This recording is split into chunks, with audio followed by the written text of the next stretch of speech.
I want to thank everybody for tuning in to Cruel Justice, powered empowered by Witness the Innocent, hosted by yours truly, Herman Lindsey. Today we have a very interesting and a very important show. I have a special guest today from ACLU, Mr. Samuel Delgado. We're going to talk about the importance of voting and who you're voting for, the tactics of voting, understanding your voting, because this is a very, very important issue, because you have to understand, everybody wants changes now in the justice system. Everybody wants changes in the world. You know, with all this police killing going on, police brutality, racism, and all of that. All of this stimulates from who you're voting for. Because if you're supporting someone that support racism, you know, then you're gonna have racism still intact. You're supporting someone that is supporting the police department with police brutality instead of improvement, then you're gonna have police brutality. So we wanna do this show and get you understanding that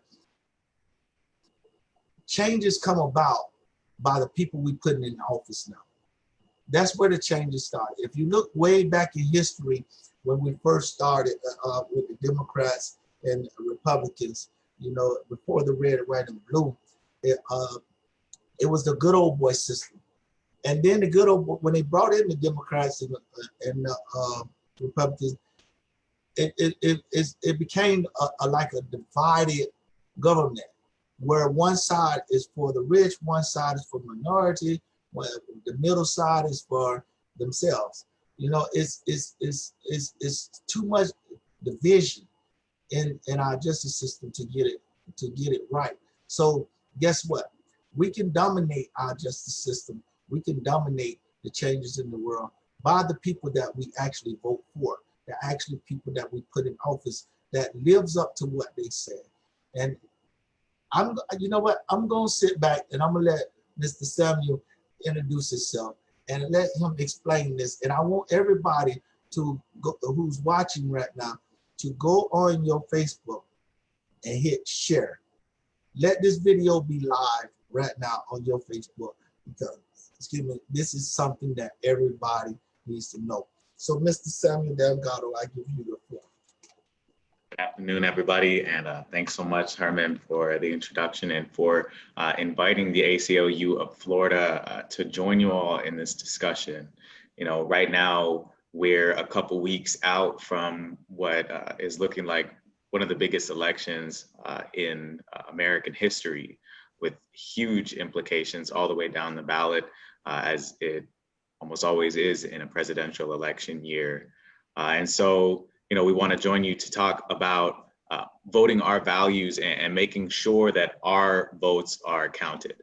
So we want to share some resources that our teams at the Florida affiliate and at the national affiliate for the ACLU that they've developed to guide folks through the voting process. You know, particularly this year, where the backdrop to everything in our lives is surviving the COVID-19 pandemic. And so with consideration to that, you know, we want to pay special attention to alternatives to voting on election day, particularly voting by mail. And so, you know, we recognize that so many voters throughout the country are voting by mail for the first time. And we want to share tools to make sure that that process is as seamless as it can be. And so one of the first tools I want to talk about, being sensitive to the fact that this is a national audience, is the Let People Vote tool that our state affiliate has put together. And I'll go ahead and drop that into the chat. Is that where I should go to share tools to Facebook Live, or? Yes, okay, perfect. So I went ahead and I dropped that link in there. And so that's in the chat box. And basically, once you open that link, it'll take you to the landing page that has information on knowing your rights while voting. And then there will be state-specific info for all 50 states to walk you through, because, you know, as you probably know, each state has its own unique processes around voting. So, you know, I'll speak to Florida because that's my area of expertise as the statewide organizer for Florida. It's where I'm from, it's where I was born, it's where I live now. But basically, you know, we have some particulars in Florida that, you know, some idiosyncrasies that are not shared by the rest of the country, like how in the state of Florida, for example, your vote by mail ballot needs to arrive to your supervisor of elections office by the end of the day on election day. And so, you know, additional details such as what the early voting period is also don't come down to the state level, they're at the county level. And so this tool will guide you through where you'll go to find all the information you need on how to vote. So some real particulars that I want to highlight first are key dates to get folks ready to vote. The first one I want to highlight is the soonest deadline that we have, which is October 5th. So that is in just over a week from today. That's next Monday. So 2 Mondays from now, October 5th, it's the last day to register to vote in Florida. Now, additionally, so you know, if you know anyone who hasn't registered to vote yet, hasn't changed their party or address or signature on file with your supervisor of elections, I highly recommend, you know, getting in touch with your people, reach out to your own circle, ask your family about the elections. This doesn't need to turn into a conversation even about who they're voting for, but, you know, I would invite you to have that conversation as well if you want folks to vote your values. But basically, you know, make sure that the folks in your circle are registered to vote, because you still do have quite a bit of time. The tools that we have up will guide you through where to register to vote online, or you know, the phone number to your local supervisor of elections office. Do I have access to share the screen to walk through these tools? Okay, cool. So I want to just do a quick screen share this tool that we have specific to Florida, and show you all how that works, because it's a whole lot of information, but it is pretty easy to navigate. So, you know, we've got our key important dates here, just as I had mentioned, October 5th being the register to vote, October 24th being the deadline request to you. So it's the last day to request a vote by mail ballot. So October, register to register. You have until 10 days for election. And additionally, the available for going to vary depending on what year, but in general, it will be COVID-19 November 1st. And at this link here, it'll send you to your supervisor of elections website, and that is where you can find in any county, Miami to Gadsden County, you can, what dates your supervisor of elections office has. So highly recommend checking that you to vote, or you know someone who does and not know what the dates are.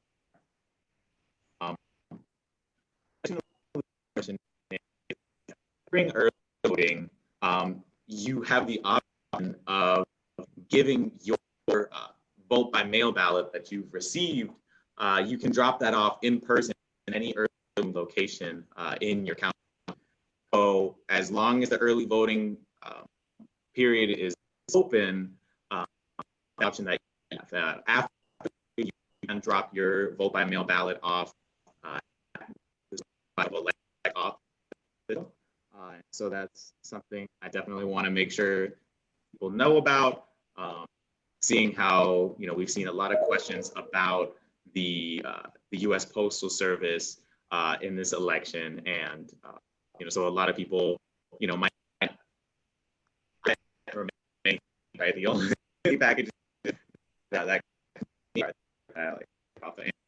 never sent it out, so I always drop my ballots off. But basically, that is an option that you have. Additionally, is a tool, a plan to vote, guiding people through checking their registration status, finding where their polling place is. And it's a personal process. So what works for one person might be the most convenient for someone else. I, for one, my early voting location is right up the street. That's how I typically do it. This year, I do want to vote. I want to give that one a shot. It's something I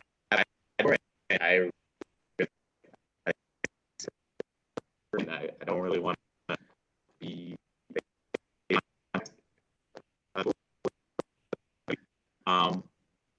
getting instructions all about here, ensure that any box you intend to addition step to and make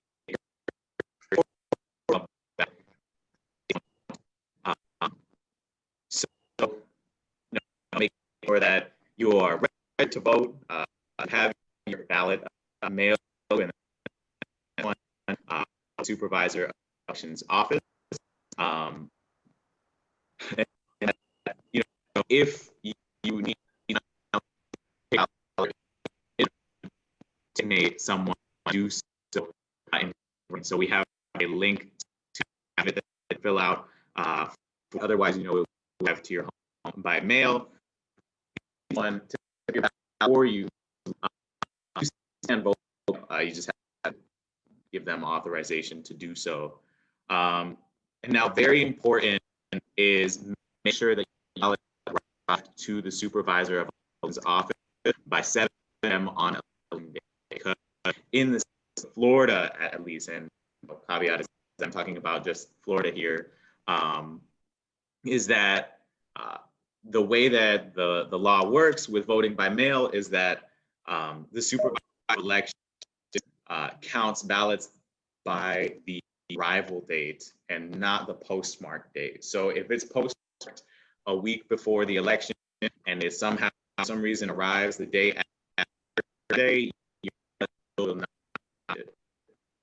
so, and that's just an example, but the recommendation is to mail it out with sufficient time to have your ballot be counted. And so there is an option in most election states to track your ballot. You can, look up their information in the guide where you find tracking. Excuse me, Sam. Are we having some kind of sound breakup? Are we having some kind of sound breakup? Let me try stopping. Is that a little better? Yeah, I can hear you better now. Because before okay, yeah, I guess maybe it was a connectivity issue. Okay, so we continue. You can go back. All right, for sure. Yeah, let's see if it works, and if not, I think I could still walk through the information. It's actually working very great now. but it's like sometimes you were speaking, it was breaking up. I wasn't sure if Yeah, it was this happens that. sometimes when I share my screen. So let me know if the audio cuts out again, and if it does, I think we'll just carry on, and I'll say the information. I just want to highlight the tools that we have available. So let me know if the audio does start to cut out again. It's like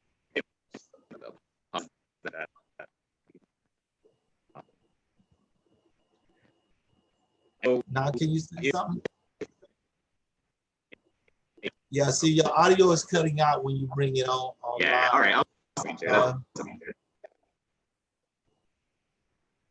So all better now. I saw the screen share. Yeah. All right. Yeah. Cool. But yeah, as I was saying earlier, most supervisor of elections offices do allow you to check on their website to see if your ballot has been received yet. And additionally, yeah, so that link is right here where you can contact your supervisor. I'll go ahead and put that in. And so if your ballot has been received yet. If it hasn't, you can reach out to them through the information listed there. And now, in case if your vote by mail ballot isn't accepted, your supervisor of elections is required by state law to tell you why it was rejected and give you a chance to correct any issues. The legal term for that is to cure your ballot. And that's your right. You have until 5 p.m., 2 days after the election, to basically go to your supervisor of elections office and say, hey, this is my ballot. I did mean to send this in. It was me. And your ballot will be counted in that case. Now, I would highly recommend being as proactive as you can about that. Once your ballot has been mailed, periodically check in and see if it has arrived yet. Additionally, is the option throughout the state to vote early in person. The time period varies between 8 and 14 days in each county. So, take a look at your supervisor of elections website to determine what the date range is in your local jurisdiction. And so there's also a section here about what the ID requirements are in Florida, and additional pieces about your status vote and polling location. We have a section as well to let you know what regulations are if you're a student, if you're experiencing homelessness, recently moved, changed name, etc. It's a pretty extensive guide, so it's a great frequently asked question about your rights as what you want any problems. So I highly recommend jotting down the election protection hotline, which is 866-OUR-VOTE. That's one of the links that we have up towards the top of the tool. Oh, we're having some sound problems still. No, go ahead. You okay right now? Okay, cool.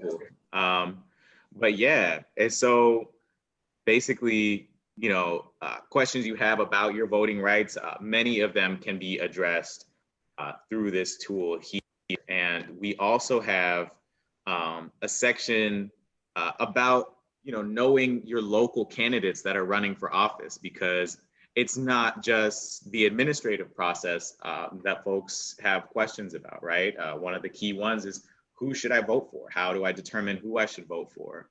And so we highly recommend taking a look at the voting records and just the proposals that candidates in your community have made.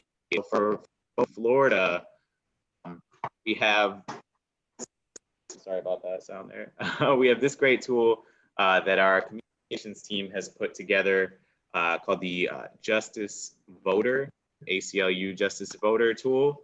And basically that can help to let you know about some of the down ballot candidates that are going to be on the ballot this year, from sheriffs, state's attorney, and supervisors of elections, who are all too often overlooked when it comes to our civil rights. And so, you know, that tool will help give information, particularly in Broward and in Orange County, about, you know, determining what supervisors or what these candidates have said they plan to do in their elected office.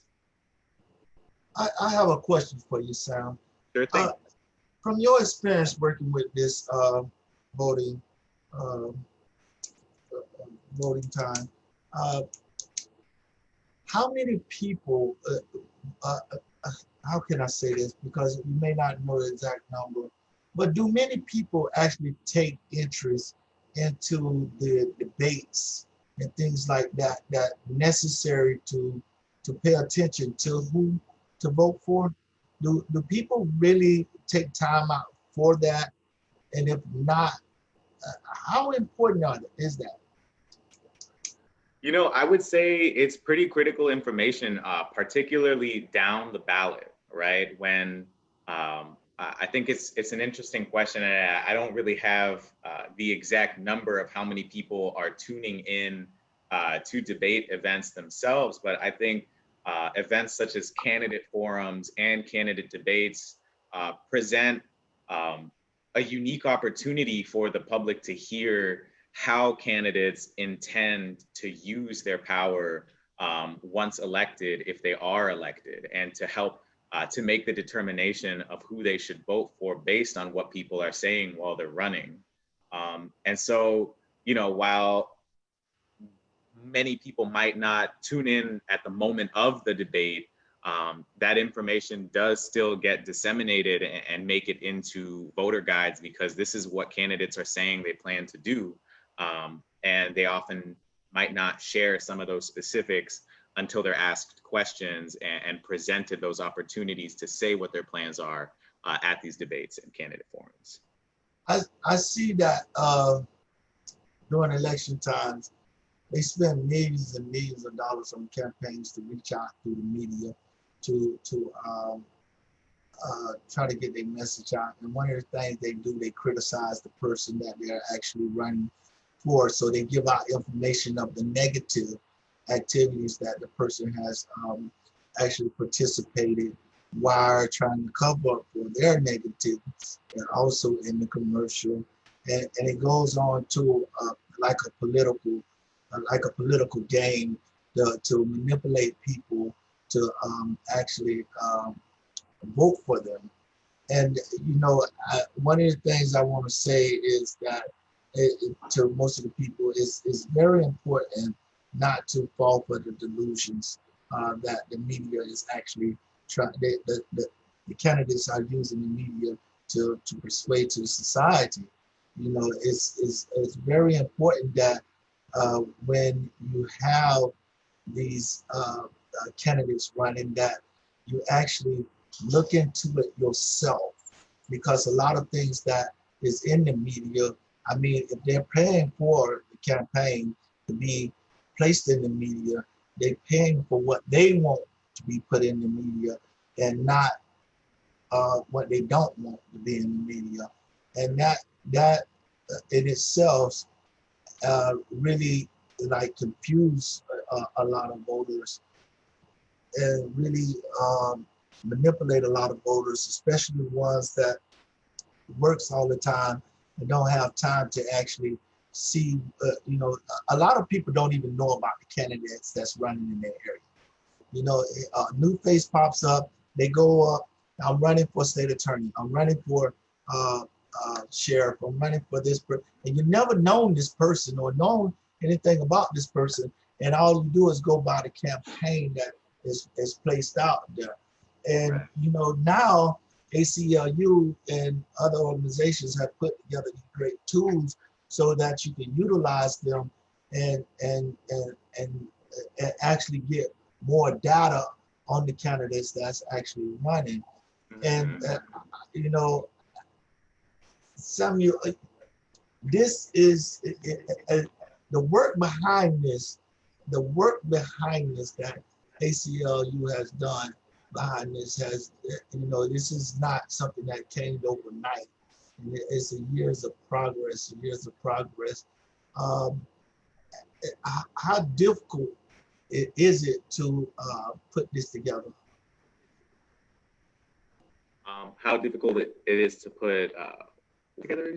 I mean the guides, the voting guides. How difficult it is to put this campaign together and run this campaign so that voters can have this opportunity. You know, years ago they didn't have these tools to reflect and look at the candidate races and stuff like that. Now they have these tools. Through ACLU is one of the organizations that placing it up on their website.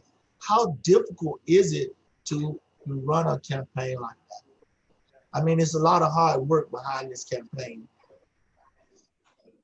I mean, you know, I think a lot comes down to engaging in the communities where you're working, where this is a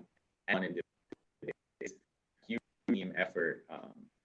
Share information with people about own public interest, about what ways candidates who are running in their communities plan to go, and that partnering with community-based groups around, you know, churches, the local chapters of organizations like the ACLU and the League of Women Voters, who hold events that give platforms to candidates to say what they plan to do. So that's one way that a lot of this information gets disseminated. And to follow up on a point you were making earlier about how many candidates down the ballot are so often overlooked, is that there is somewhat of a silver lining to that in what we've seen this year in the August 18th primary, is that there was a massive increase in participation down the ballot. People are no longer just looking at the top of the ticket and then leaving the rest of it blank. I think people are really tuning into the fact that local elected officials have a monumental level of influence over you know, our day-to-day lives. Our school boards will influence our students. You know, our county sheriff has the ultimate say in the behavior of police in their communities. Our state's attorney will determine what crimes lead to convictions and alternative sentencing options as well. And so I think people are really turning on to that fact and acting in accordance with it. You know, voting down the ballot and looking up who is running. And so, you know, we're proud and honored to have the opportunity to meet people in the middle with information that can help them make those decisions. And we strongly encourage anyone who's planning to vote to look up everyone who's on the ballot this year and really feel out who that is running shares your values the most. And I mean, you have so many great links. What is the next great link you have to tell us about? Yeah, the next link that I would bring up here is our Vote by Mail in Florida tool. I know that our Justice Voter Information Center covers a whole lot of the information, but being sensitive to the fact that so many voters this year are planning to use voting by mail specifically, our team developed this tool as well to really walk folks through the process, and particularly that secondary element of, you know, what happens if your ballot is rejected, because, you know, that's not the end. It doesn't mean your ballot is just rejected and thrown out and that's it. There is a follow-up and you can still have that vote counted. So we want to make sure that folks know about that. And within that, that also links to our statewide report that details information county by county on the results of the 2018 election to see where supervisors of elections could improve administrative process to help more vote. That is really the focus of our voting campaign around here in Florida, is to look at very in line with what I was saying earlier, is that, you know, our supervisors of elections have an enormous authority over the way that elections are administered in counties. And, you know, we're hoping that the information in this report and our efforts on the ground can help supervisors of elections throughout the state to give access to the vote to every eligible voter in their county. You know, so that second report was that. I was about to say, I remember hearing. I wanted to express the point that on the mailing date, can you inform them about the mailing date? It's not the date that actually is stamped on it now. It's the actual date received. Am I correct? Absolutely, yeah, and that's the state of Florida. I believe there's 13 other states, don't quote me on that, in the union, that it's the arrival date that is counted, not the postmark date.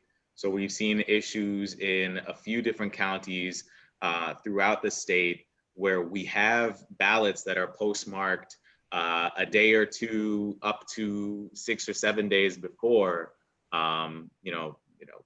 Usually it's less than that. If it's within a week, usually that's where you might run into some issues. So, the rule of thumb that we would say is try to mail it out at least 7 days, try to give a little bit more time because it's a huge volume. And if you live in a rural county, sometimes the local post office is actually in another town. So your mail gets routed through to another county to then come back to your local supervisor of elections. And so depending on how the post office in your community is set up, I highly recommend giving as much lead-in time to mail out your ballot as you can. And once it gets within a week, I would recommend dropping it off at a local early voting site or at your supervisor of elections office, because it doesn't matter what day you postmark it by, once it's mailed out, it's in the hands of the post office. I would like to ask, is there any way that a person that's mailing a ballot off can get some type of confirmation that has been received? Is there any way of that now, as of now? Yeah, absolutely. In the guide that we have actually links you to the websites of each county supervisor of elections, and your local supervisor of elections website will have a tracker to basically let you know if your ballot has arrived. So it has been received by the supervisor of elections office. And the oddest thing about this is that, it is very important to get your ballot in as early as possible. I know Sam is saying a week, but I would suggest more than 2 weeks, because from my understanding, we done had counties where, like for instance, don't quite quote me on this, I'm sure I heard correctly in a prior conversation, it was like 4,800 ballots that was brought in late that did not count. So I'm urging people to actually put them in earlier than possible and not waiting for the last minute. Not even, I would suggest wait even before a week, because we want to make sure all those ballots are actually counted for and in, because those 4,800 ballots could have made a big difference in one of the races that it was missing out of. And it's other counties that's doing that. It's not just Dade County, it's other counties that this didn't happen to, because as he's explaining to the mail thing, the mail situation, it's the post office getting them in, and me, frankly, I don't trust politics. I do not trust a lot of politics, and just like they have control over the way to manipulate, try to manipulate through elections, that could be a tactic, the post office holding back or something like that, because the post office been asked, do they have any ballots for that county, and they turn around and say no, but then end up a lot of ballots pops up later after the race. So my suggestion to you to make sure your ballot account is to actually do it as early as possible. Don't wait till the last minute. I wouldn't even suggest wait till the week, because if that person have any influence over the post office, the ballots may not make it, but the post office can't hold those ballots for too long. So I suggest that you put it in earlier. So our next link is about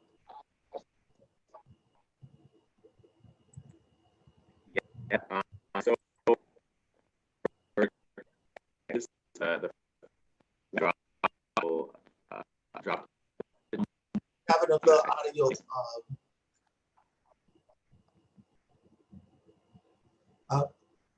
Okay, can you start over, because you had a little audio breakup? Yeah, my bad. I was reading a piece in the chat, but basically, that first vote, that first link that I had in the will address many of the states, or rather all 50 states. So that link that I had walked people through, that was particular to Florida, our national affiliate has put together, a national equivalent, so people can find out information particular to their individual state, no matter where in the country it is. And so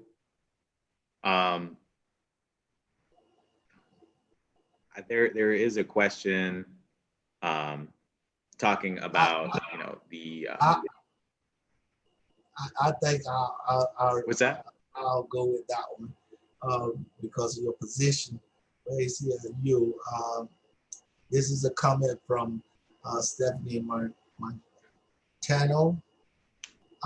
She said in the comments, I don't know if you can talk about this, but do you think the felons who fines have been paid by Bloomberg will be allowed to vote this November, especially now that the AG is asking the FBI to investigate Bloomberg?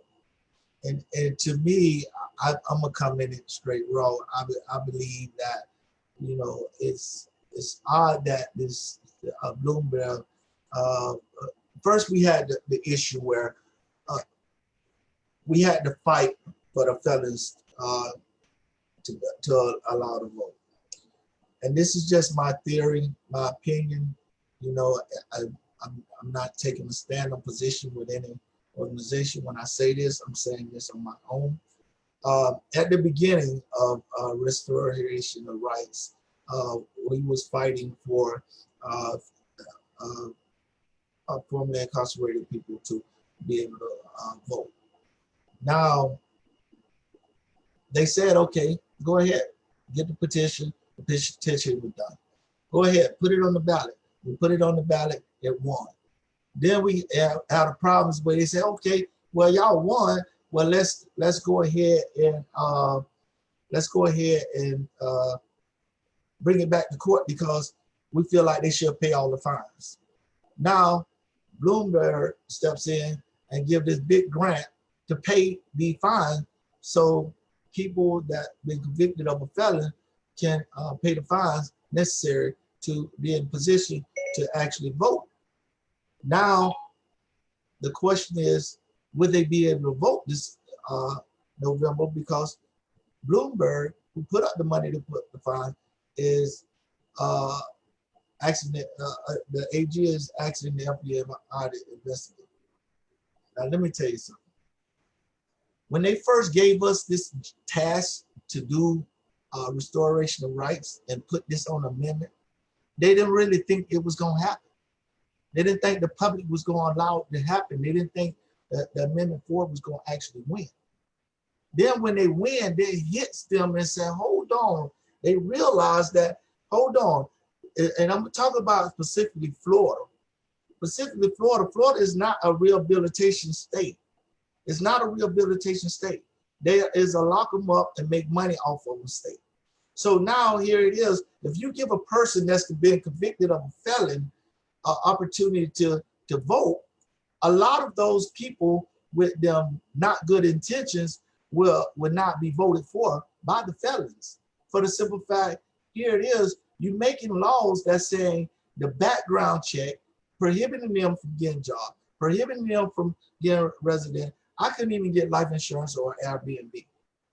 So if I had my rights back to vote, I wouldn't vote for anyone that's pushing those type of bills. So, you know, the background check, I will vote for those that is trying to help the felons, formerly incarcerated people, to actually ease their way back into society, become a productive member of society. So now we have this big problem. A lot of them is afraid that the ones that be convicted of a felon would not vote for the Republicans, they will not vote for certain individuals into office, and they don't want them to have part of who's the state attorney, who's the sheriff, and things like that. So now I think this is a bad sign from America, where it's saying the one person, the one company that stepped up to try to help us get this put in the proper perspective, now all of a sudden they're under investigation. That is political. But I'm going to move on past that. And Sam, I answered that to my opinion. And I don't know if you want to comment on it or what your feelings is about it, or if you care. But for Ms. Stephanie, I feel this is a political game, and it's close to election time. And, you know, you can put the pieces together from that. Sam? Right. I mean, you know, if your fines and fees are paid off, you should have your right to vote reinstated. And so that said, you know, it is very unfortunate, the politicization of this process. I would liken it to the way that vote by mail has been made a political football in this past election season, as things are being made into partisan issues that really at no point should be. And so, you know, we are going to continue to fight for eligible voters' rights to cast a ballot, and that's not going to stop. So that's what I'm gonna say about that one. and that's fine. And you know, one of the being, you know, it's bad. And I want to make this clear. All legislation is not against the world. I don't know if I don't know if some side like to play the Pinky and the Brain, or some like to play Tom and Jerry, you know. But the thing of it is the political game is, as I was saying before, caused a big division in our government, a big divisions that are affecting the lives of society, and a big division that is preventing us stopping all these mishaps and things that's happening with racism and police brutality and things like that. And that's why I say it is very important about who you're voting for, because we can change America by putting the right people into office. And the thing about it, we may not agree with everything the person that is right in the office has to do, but as long as they're doing the right thing. You know, we can't have it our way. We'll never be in 100% agreement. If we is, that means it's a problem if we're 100% in agreement with that policy. politician, it'll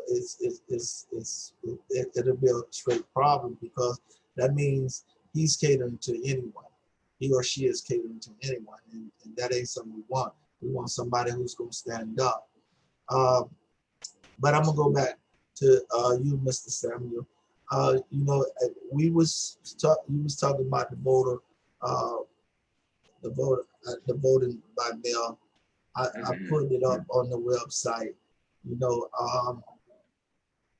What is some of the important things people need to know as far as making the form complete to be accepted in mail?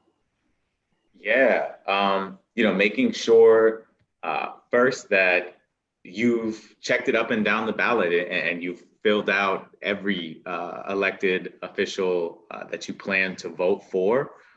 That's one thing that I would definitely make sure to check up on. Additionally, I'm sorry, would you just one second?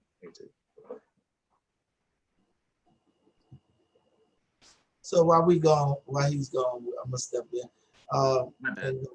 Sorry about that. Yeah, and then double checking to make sure that you have signed your ballot and that you've signed the envelope as well. Additionally, I would check in with your supervisor of elections office as soon as you can before your ballot arrives in the mail, to ensure that your signature on file with the supervisor of elections office is the same one that you are using still today, because that is a common reason why ballots have been rejected, is that the signature on the ballot is different from the one that supervisors of elections have on file. And, I would say, particularly for younger voters, that's a much more common phenomenon, because I can tell you from personal experience, the signature that I signed my first voter registration with when I was 17, I pre-registered in high school, versus the one that I used on the presidential election in 2016, very different signatures. From 17 to 22, my signature had changed quite a few times. And so that would be one key thing, or a few key things that I would make sure are completed before sending out my ballot.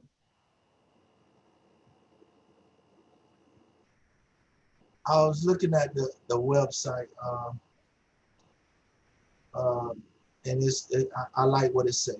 It says that, let me see. This is the one for the ACLU FL Justice Voter.org. Okay. It says, as a matter of fact, if you don't mind, I'm gonna share the screen on this. Yeah, please do. This one particular one. It says, you have the power to vote a candidate that speaks to you and your community values. I just want to say on this, I understand legislators and elected officials, they have a big task. But if you have a candidate that only comes out to speak to the community when it's time to vote, we need to take a look at that candidate again. We need a candidate that actually goes in the community and see it for themselves what they need to do to make that community better. Now that is a great candidate. So I would like to say, using this statement here, that it is very vital and very important that you seek a candidate that is for you in the community. As I say, we'll never be 100% agreeable, but think about this. If I went and got my business degree in college, I turn around, I got my bachelor's, now I got a master in business. I come to and run a company like Burger King, but I never flipped a burger in my life. I never flipped a burger in my life. Now, the person that's flipping the burgers been flipping the burgers for 10, 15 years, 10, 15 years at Burger King. He know how to make the best burgers. How can a person such as myself that has no experience with flipping that burger try to tell him how to do his job? And I say that to say that a lot of candidates go to these schools and get highly educated, but has no experience in the community to understand the community and what the community is need. And I think that we need to, when evaluating a candidate, that we need to look at one of those, we need to look at if that candidate can meet the qualifications to help in that community. Will he or she come out in that community and actually play a part of that community that they are elected to represent? Right, absolutely. And I'd like to speak to sort of a flip side on that, because I think all too often, so many candidates, particularly farther down the ballot, rely so heavily on experience as their key qualifier to say, I've been in this elected office for the past 15, the past 20 years. And so I know this community better than anyone else does. And then if you take a look at their record, so often there's just such a capitulation to financial interests within the community. And there are so many decisions that have been harmful to the people that live there. And so I would say, I wouldn't judge a candidate solely based on their experience, if not what that experience speaks to what they've done and what they intend to do. And, I think that that's something that can sometimes give a newer candidate a bit of an advantage if they're saying all the right things. We can look at these incumbents' records to help us make decisions based on if we should vote for them back into those elected office, because I think that their track records speak much more volumes about what they say they plan to do in their next term in office. And that is a great look, because people need to reflect the values of the candidates, and they need to do it real early in the race. 100%. I also think there is one thing that I would be remiss not to mention that I had kind of skipped over earlier accidentally when we were talking about the ways that our local elected officials can improve access to voting throughout the state. And, it goes back to just voting rights in general and vulnerable communities having access denied. And that's voting in Florida's jails and many states throughout the country where, the majority of people who are incarcerated have never been convicted or haven't been convicted of a felony that would disqualify them from voting. And, the majority of inmates in Florida's jails haven't been convicted in the first place of the crime that has them in jail, right? They're still innocent until proven guilty. The majority, over 50%, are still pre-trial. They just haven't posted bail yet. And so all of those people who are incarcerated pre-trial, so many of them are still eligible voters. They still count on the census. And so they still have the right to vote. And so that's something critical that we've been working on with multiple partners, the Southern Poverty Law Center and All Voting is Local throughout the state, that I think speaks to the fact that voting is a nonpartisan issue, because we see heavily Republican counties still working to improve access to voting within jails. In Collier County, for example, this year has made commitments to grant vote by mail access to inmates within Collier County jails. And so that's one of those pieces that I would like to uphold, because it points to the fact that voting is a nonpartisan issue. Everyone should have the right to vote. All eligible voters have the right to vote. And by reaching out to our local elected officials, particularly our supervisors of elections, and in the case of voting from jails, the local jail administrators, it can be an issue that they can be moved on, because it's nonpartisan. It's a matter of making sure that the civil rights of your constituency are being upheld. We're about to come to an end. We have like 4 or 5 minutes left. What can people do to support ACLU campaigns, and get involved in the work around that and be very supportive? What can they do to support ACLU, your organization, and your great question. I really appreciate that. There's a section on our website, aclufl.org. At the top bar, there's a button that says Take Action, and that will have a volunteer form that folks can fill out, and it'll include information for all of our key upcoming actions. I would also highly recommend filling out the pledge to be a justice voter within our justice voter site. So I'll go ahead and drop the link to that microsite one more time, because it will have, once we get closer to Election Day, mailers for folks to remind them to turn out to vote. And so, talk to your friends and family, ask them if they're registered to vote.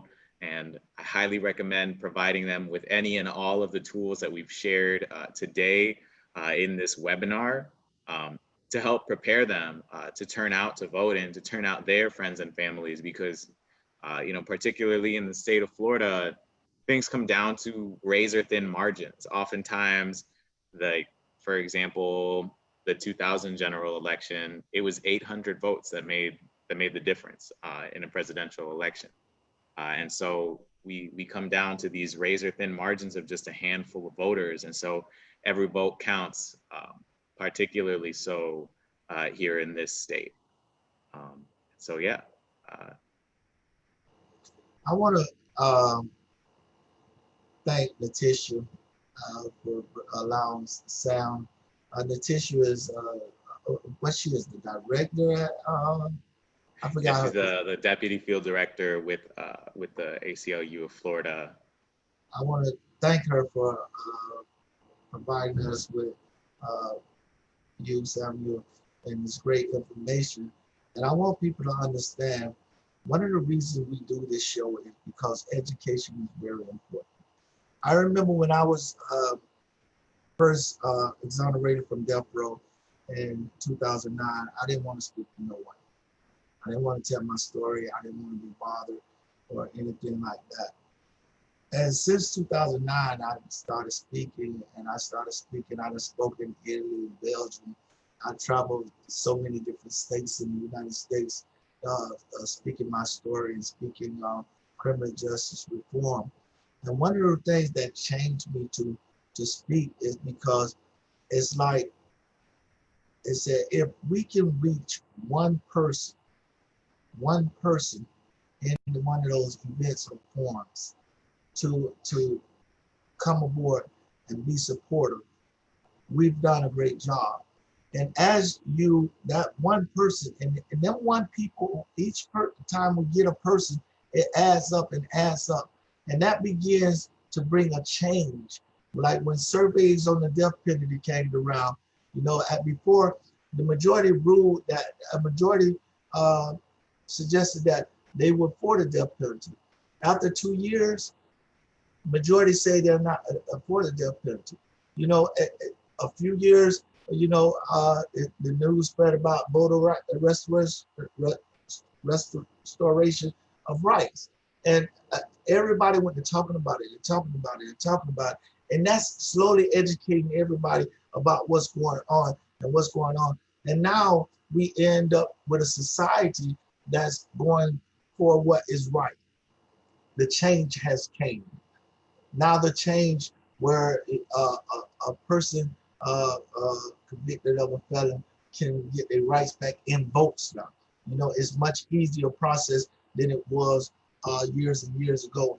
And it's a still big fight, but because more people are getting aboard and supportive, and those people that's being elected into those offices that has to decide this type of stuff, see that society are with the right issue, and they get aboard on that issue.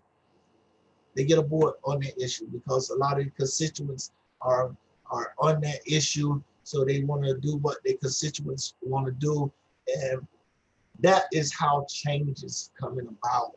Just spreading the word. You can educate someone else, just like you was listening to this show. You can educate someone else, and then someone else educates someone else.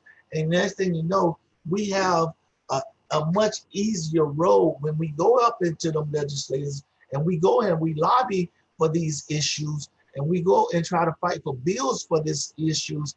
It's more easier for change to come. And I want to thank everybody for tuning in to this show. I'm sorry we have a little difficulty because of the rain and things with the internet connections, but I want to thank you for this, and it is also be available on Witness the Innocent website, YouTube website. I want to thank all the staff at Witness the Innocent. I want to thank our Executive Director, Kurt Word. I do this show every week, and it's like every week it's kind of different. And right now I feel kind of emotional. And the reason I feel emotional is because here it is, I've been out 10 years, more than 10 years, and I have not yet got my rights. When I was first released from death row, I didn't receive any compensation. I didn't receive no apologies or anything. I took that pain and I began to fight in this criminal justice reform war. I took this pain and I took initiative to get involved in the issues of rights and things that I yet not have rights. And I can be a productive person. I have been living as a productive person in society, but yet I still cannot vote. And I think it's very unfair that I've done the time for what I've done in the past. And I also done time for something I didn't do. I was actually placed in a position where they was going to take my life for something I didn't do. And if they can have, stand up in the courtroom, and I can remember the day when they told me, we, the people of the state of Florida, hereby sentence you to die by lethal injection. If they can stand up to a man and they can say that, why they can't stand up to a man and give them their rights back when it's time for their rights to be restored? Why they cannot sit there and allow a man to vote for who he feel or she feel is right? Why they cannot restore my life by restoring my rights? And that is a fight that we ask everybody to join in, because I might be the one speaking here, but this is continuously to happen every day. You may be the next person that has their right taken away for something they didn't do. Or you might make a mistake and bad judgment and they might take your rights. But what you want to do is why you have your rights and have the ability to vote. Fight for these things so that if it happens to you, you can look at that little stumble and get back up, get your rights back, and still continue to live life. Because if you lose those rights, you start serving a life sentence. Those convicted of a felony serve a life sentence because their background checks prohibit them from getting a job, prohibits them from getting certain benefits, prohibits them from living in certain areas, certain residents. That's why it's important for us to fight now, so that you don't go get aboard. Most people just get aboard when it comes knock on their back door to their family or their friend or to them.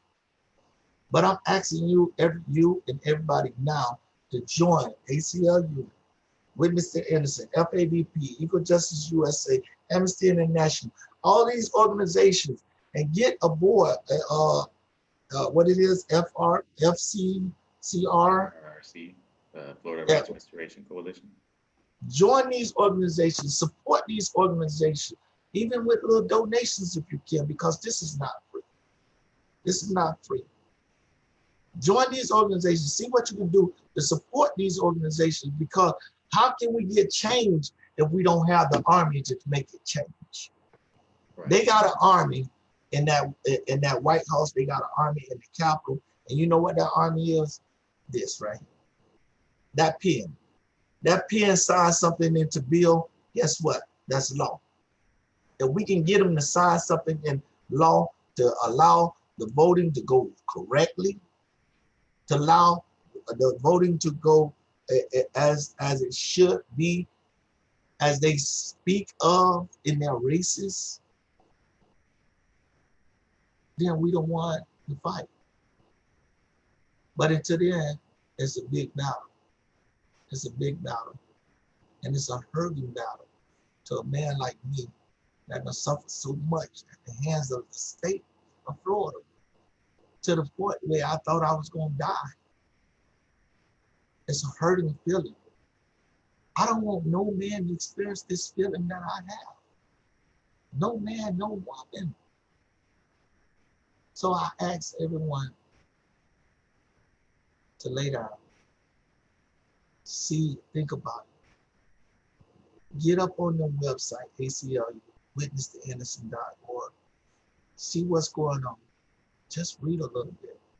And I guarantee you something there going to catch your interest.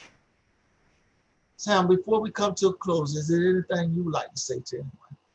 Yeah, absolutely. I just want to thank Herman and Witness to Innocence for inviting us to share these tools. And, you know, I highly recommend taking a look at it and looking into those candidates down the ballot. This is not just a presidential election.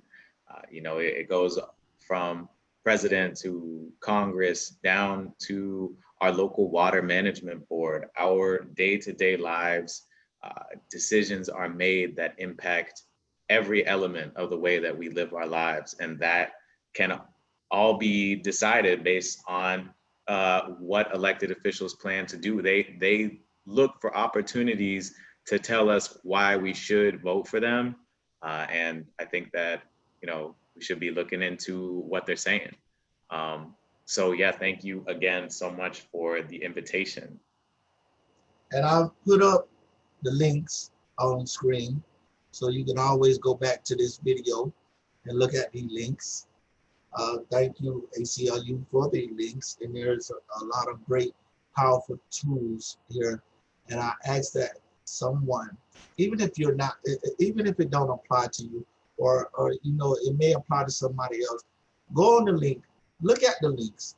It don't hurt to take time out to look at the links. It may be something that's helpful for you or someone that your loved ones or friends. It may be something that you can go out and talk to someone about, or somebody may have an issue or a question pertaining to vote that you just so happen to eavesdrop on.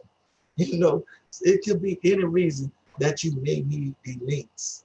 So yeah. I hope that you go on and you look at the links and you actually, you know, read about it, learn about it. Is there anything else?